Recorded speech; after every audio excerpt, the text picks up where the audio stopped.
Day 2 of the Get Real weekend was probably one of the most intense days of my life.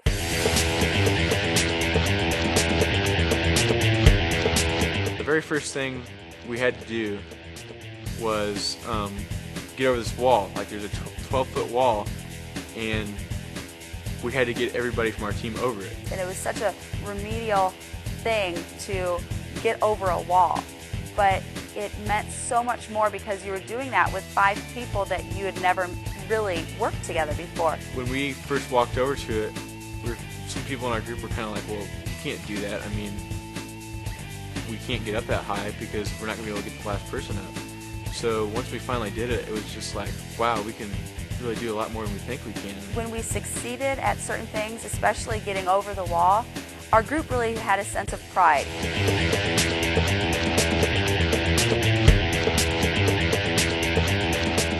Some of the first stations that we went to, our communication was completely out of whack.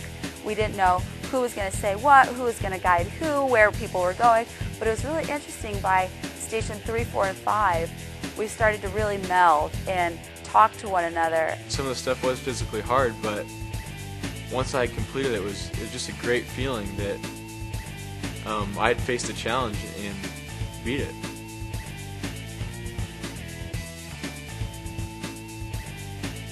Let's just say being 3 stories in the air is not something that you expect when you're applying to a business school. I'm not going to say I was scared, but I was a little bit intimidated by the time I got up, just from watching everybody else and having so much time to think about it. This teaches you self-respect. This teaches you to value yourself. I mean, this is all you.